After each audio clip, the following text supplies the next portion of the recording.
Okay, hi everyone, and welcome to part 2 of my Adobe Camera RAW tutorial. Now if you didn't catch part 1, then I'll stick a link to it up here now, go check it out. In part 1 we basically looked at the Adobe Camera RAW program. I showed you around, I showed you all the different features, the layout, how to set things up.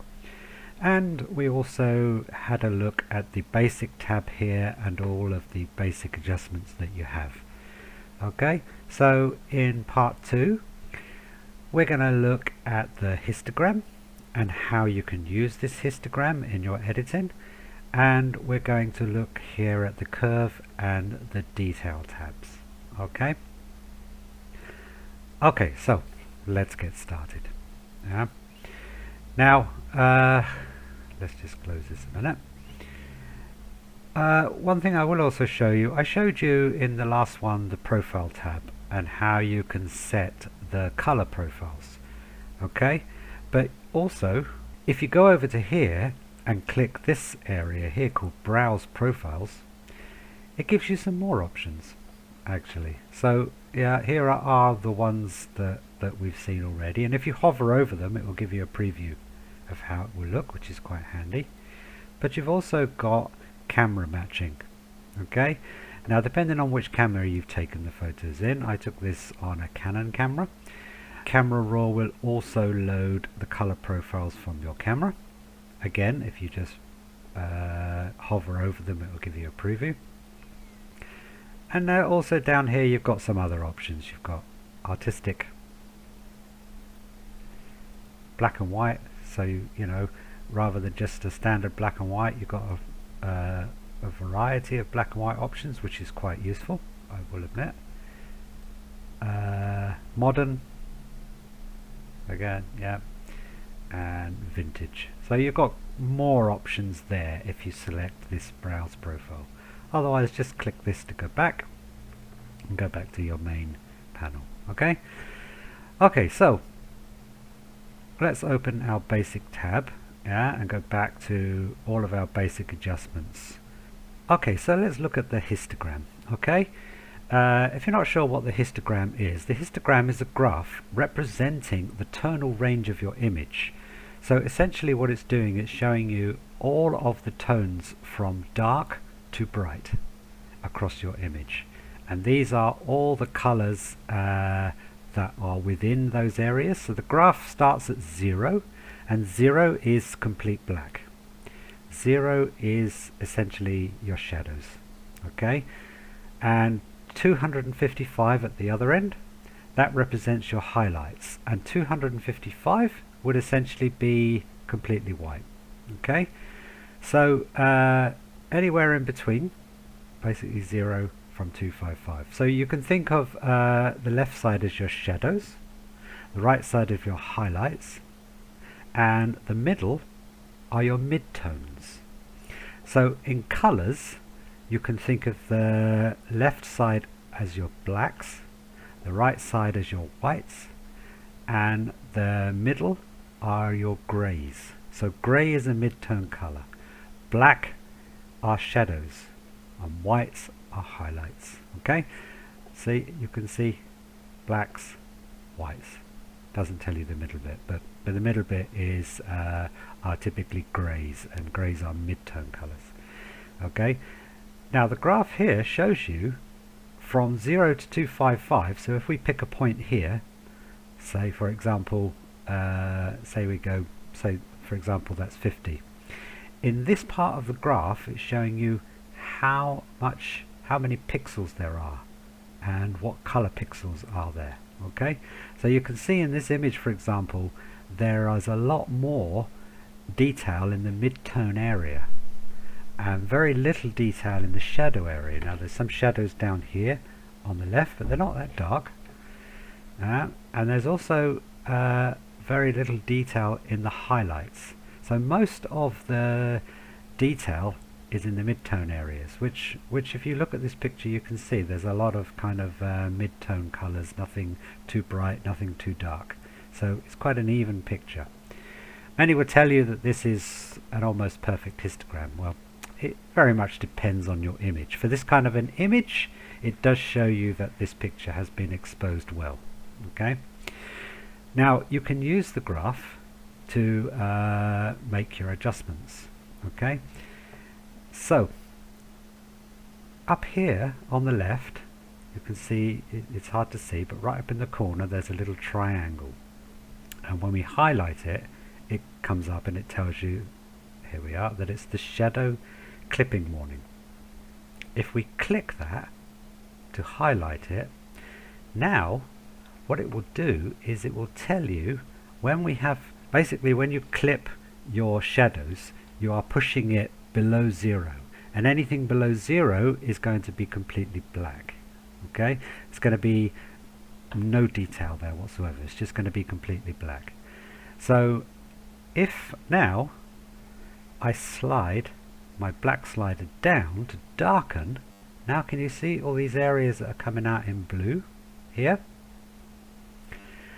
This is telling you that all of these areas here now, there is no detail, they're just completely black. If we turn this off and we zoom into it, you'll just see that this is completely black. There's no detail there whatsoever. If we turn that back on, it's highlighted. So if we pull this back, now see how it's changing? Now it's showing you less of the area. There's a bit more detail here now, but still these areas in blue are completely black. Again, if we turn that out, off. So if we bring this back to 0, there we go. Okay, now we can still see that even at 0 there's a little, some tiny little areas there that are completely black, but it's not too bad.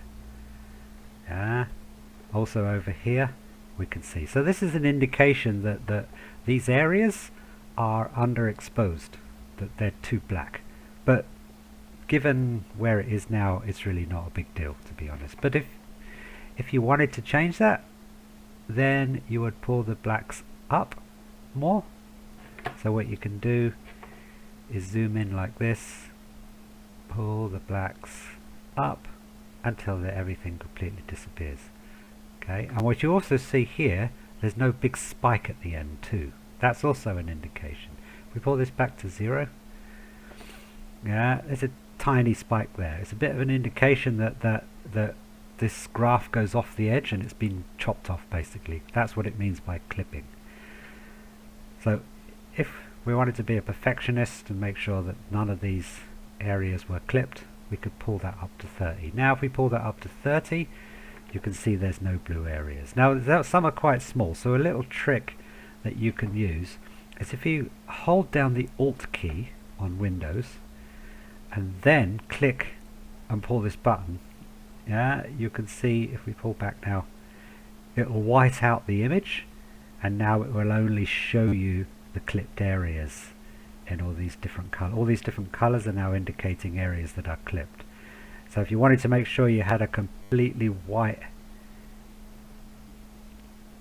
which I actually can't even do, see, I pull it right up to 100, maybe if we pull this back to 0, maybe if I do the exposure. So if I now do it, nope, I can't even, in this case I can't completely get rid of it, but as you can see, it's nothing. It's nothing. This is no real big problem. But if we pull it back this way, right the way back, now you can see all these areas. We turn this off, you can see that this is underexposed and all these areas here are completely black. There's no detail whatsoever. Okay, so we turn that off. Now it's the same on the other side. Up here you have a highlight clipping warning, so we can turn this on, and in this case, if we pull the whites up, now you can you see up here in red, it's now showing you that these areas here, if we turn it off, this white building now is completely white. All the facade of this building is completely blown out. We call it being blown out. And again, same thing. If you hold down the Alt key and adjust this, let's this back. If we hold down the Alt key and adjust this, it gives you the same indication there as well. Okay, now it's showing you that all of these areas here are completely blown out. Okay, so if we pull this back, okay, when you have a small gap here, that means that there is no detail at the far end of the histogram. So that means that there are no really bright highlights. Now, it's fine to go up to the edge of this, but it's only when you go off the edge, so beyond 255, that you then start clipping the highlights. And what that means again is, just like with the blacks, everything beyond 255 will just be completely white. There's no detail there whatsoever. But when you've got a gap there, that means that you've got some missing information at that end. So it also means that you can bring up those highlights a bit. So again, turning on the clipping warning, we can just pull this up to the end, and we can see how far we can go until we start to clip. There we go. Now we know we've gone too far, and you can also see there's a big spike, and also the highlight clipping warning is now yellow, which is indicating that we now have clipped highlights in our image. So if we pull back, there we go. Now you can see that we've pretty much gone as far as we can without clipping. Okay, you can hold down the Alt key. This time everything goes black, and we can slide our slider as far as we can until we start getting those colors appear. So we pull it back to the point where there's no colors, again 50. Now we've pulled our highlights up as far as we can. We've really brought out those highlights as much as possible, but without clipping and blowing out areas of our image. Okay, so this is now perfect. Now we have detail right the way across from the 0 to 255. You can see that there is detail in the image. So this is perfect. Okay, so that's the histogram. So remember, you've got the two ways of doing it. Yeah, you can hold down the Alt key, adjust the shadows like this, adjust the highlights like this, or you can turn on the clipping warning and just simply adjust. Oh, sorry. You can turn on the clipping warning both ends if you want. There we go. Okay, so now just a very simple way to make sure that you've spread all the detail across the entire range of your histogram, but without blowing out the highlights or clipping the shadows. Okay, so that's the histogram there. Okay, so the rest of these we've already done, so we're not going to go into these too much. For part 2, as I said, we'll also look at the curve. Now the curve is also related to the histogram. Now the curve you also get in Photoshop and in Lightroom. So basically, again, this line takes you from 0 to 255 diagonally. Now what you can do is you can pick any point along this line and make adjustments to it. Now one good example for that is when we do an overall contrast boost. Now you can use the contrast button, of course you can, but this gives you a little finer control. So what you typically do for that is that if we come along here to the lower left third, we can click and we can pull this down. Now what this is doing is lowering the detail, the information at this point of the histogram. Okay, so when you pull it down, you're darkening. When you lift it up, you're brightening. So wherever you click along here, you can either brighten or darken. If you pull it up, you will brighten it. If you pull it down, you will darken it. So if you pick a point here on the midtones, for example, you can, at this dead center, brighten the midtones or darken the midtones. Okay? Let's try and pull this back to 0. So typically, to boost overall contrast, you would pull down the lower left shadows and pull up the highlights. Now see, because I've got the clipping warning on, now you see that again, because I've pulled this up, it's giving me a warning that I'm blowing out the highlights on the front of this building. See, so it even works in the curve. So it's very, very useful. Okay, let's try and undo that. Let's try and pull that curve back straight again. There we go.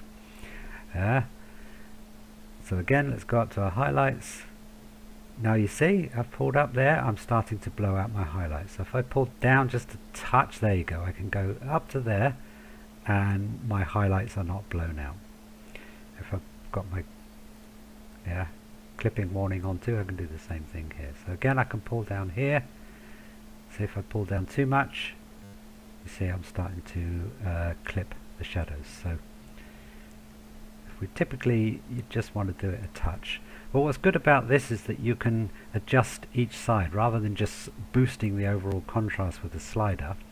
You can make fine adjustments to the shadows, fine adjustments to the highlights, and you could even maybe tweak the midtones a bit if you want to. So that's the easy way to make adjustments to the curves. Now down here as well, you can adjust the individual areas, the highlights, the lights, the darks and the shadows. Okay, so you can also click to edit the individual color channels. Okay, so if you click this, now in this case any adjustments you make to the curve will only adjust the red channel. If you click this one, the adjustments you make will be made to the green channel and this one to the blue channel. Okay, and if you click back to here, this then makes adjustments to all three channels all at once. Okay, down here you've got a few other little adjustments: medium, strong contrast. So you can, if you click strong contrast for example, then it automatically does that for you. Medium contrast here, okay. Custom gives you some points along the way which you can adjust yourself, or just leave it at linear and make your own adjustments. Okay, so that's the curve. Now this is a really great tool. Of course I use this one more than anything else. Okay, now the detail tab. Okay, the detail tab. In the detail tab you have sharpening, noise reduction and color noise reduction. Okay, let's look at the sharpening tab first. If you click this button, it gives you more options. Okay, now sharpening does what it says on the tin. Okay, if you slide this button here, it applies sharpening to your image. Now you see, if I go 100%, it looks nasty.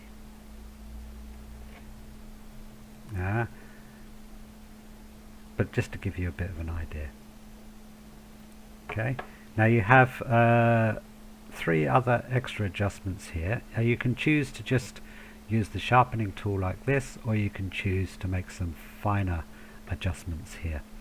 Now the radius basically adjusts the width of the sharpening. So basically what happens is when you adjust this, it puts a bit of white around the pixels. So it gives the illusion that it's sharpening when it's not actually sharpening. So the radius will adjust the width of how much white is put around. So the larger the radius, the bigger the halos. Okay, so you will effectively get halos around. So if we adjust this up to 100% now, if I increase the radius, see how it looks much worse. You can see the difference. So we pull this back to 0 to 100. You can see there are more halos in the sky. So I typically leave that at 1.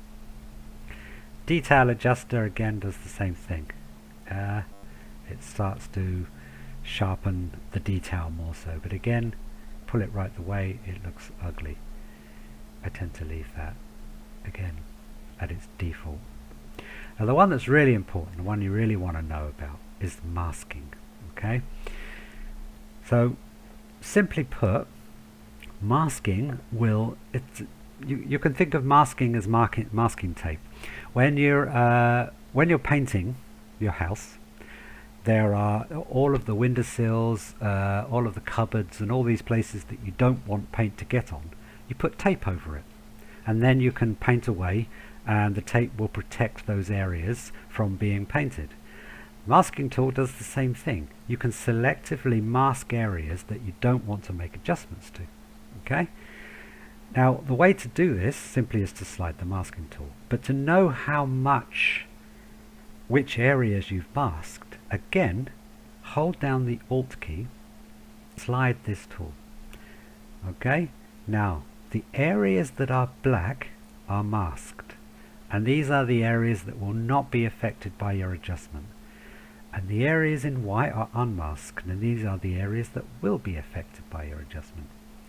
So, as you saw earlier, when we whack up the sharpening, it really sharpens the sky and looks horrible. So typically when you sharpen an image, you don't want to sharpen the sky.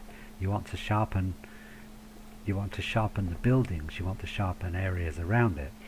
So by using the masking tool, holding down the Alt key, we can now mask off that sky. There we go, we slide that up to 80. We've masked that sky off beautifully. And now we're really just highlighting all of the edges, the edge of the people, the edges of the buildings and everything. Now if we look at that sky, look at the difference. See? Now this is obviously with sharpening pulled up to 150. I would never really do that, but for illustration purposes you can clearly see the effect. Okay, so if we pull that masking back again to 0, there we go, nasty sky. Pull that back up to 90, there we go. But we still are sharpening the edges around here. Okay, so that's the masking tool. Hold down the Alt key, let's go back to 0, hold down the Alt key and slide this. Okay, there we go. Noise reduction does what it says on the tin. If you've shot an image at high resolution, high ISO, then you often get noise in the image. So we can slide this again, the amounts of noise reduction you want to apply, and again here you can adjust to preserve the detail or also contrast. And this one here, color noise reduction. If you have, often images have noise, but some images as well can have this nasty red color noise.